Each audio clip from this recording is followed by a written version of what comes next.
二人とも俺と付き合ってください。फॉल 2023 की सबसे highly anticipated series में से एक थी the 100 girlfriends who really really really really really love you का एनिमे रूपांतरण, एक रोमांटिक कॉमेडी सीरीज जिसमें मेन कैरेक्टर रेंटारू एइज़ू और सीरीज के दौरान उसके कांटेक्ट में आने वाली कई गर्लफ्रेंड्स शामिल हैं।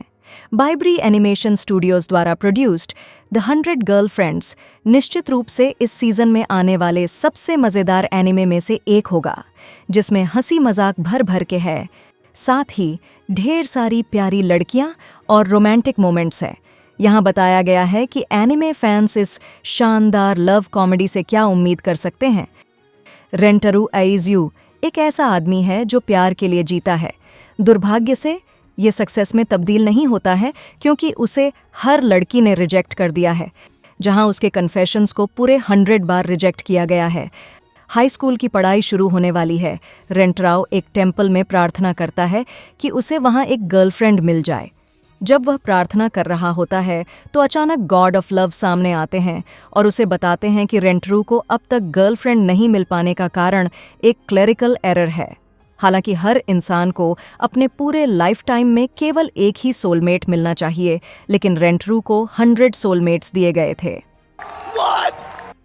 हाई स्कूल शुरू करते ही रेंटारू अपनी 100 सोलमेट्स में से पहली 2 से मिलता है। उसकी क्लासमेट्स हाकरी हानाज़ोनो और कराने इंदा। दोनों लड़कियां तुरंत रेंटारू के सामने कन्फेस कर लेती हैं और रेंटारू उन्हें इतना पसंद करता है कि वह उनमें से किसी एक को नहीं चुन सकता। वह गॉड ऑफ लव से मदद मांगता है, लेकिन उसे सिर्फ एक बुरे सच का पता चलता है। अगर वह अपने किसी एक सोलमेट्स की फीलिंग्स को रिजेक्ट करता है तो वे मर जाएगी।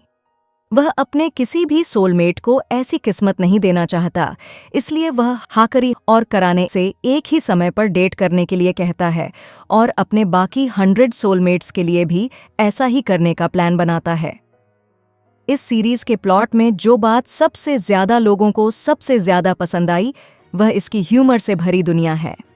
द 100 गर्लफ्रेंड्स इससे पीछे नहीं हटती, जिसके चलते ये एक बेहद कॉमेडिक सीरीज बनती है जो अपने प्लॉट का मजाक भी उड़ाती है। पहले एपिसोड से ही इसमें ह्यूमर की भरमार है, क्योंकि लगभग हर नॉर्मल रोमांटिक सिचुएशन को सिर्फ रेंटारू और उसकी बढ़ती हुई गर्लफ्रेंड्स के शामिल होने से अलग बना दिया गया है। कॉमेडी निश्चित रूप से द 100 गर्लफ्रेंड्स का स्ट्रॉन्गेस्ट पॉइंट है और पोटेंशियल व्यूअर्स को अपने पेट दर्द से बचने के लिए तैयार रहना चाहिए।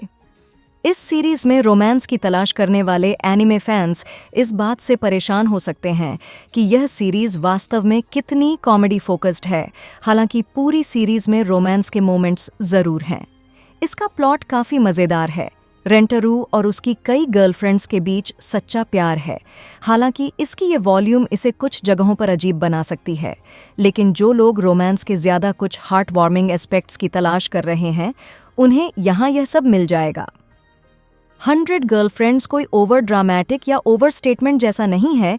ये सीरीज सीरियस होकर रेंटारू के लिए 100 अलग अलग सोलमेट्स को दिखाती है और मांगा ने पहले ही उस नंबर पर काफ़ी प्रोग्रेस की है। बेशक एनिमे में इन सभी लड़कियों को एक साथ शामिल करने की पॉसिबिलिटी नहीं है, लेकिन रेंटारू की गर्लफ्रेंड्स की फैमिली में अभी भी काफ़ी खूबसूरत लड़कियां शामिल होंगी। इतनी सारी गर्लफ्रेंड्स होना बहुत अच्छा लगता है, लेकिन अगर वे सभी एक जैसी पर्सनैलिटीज़ वाली होती तो यह वाकई बोरिंग होता।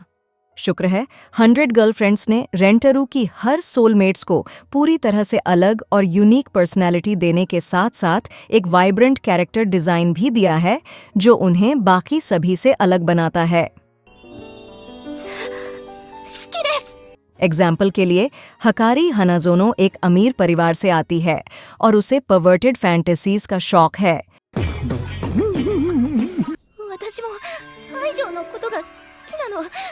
इस बीच कराने इंडा एक त्सुंड्रे है जिसमें अनयूजुअल लेवल की स्ट्रेंथ है।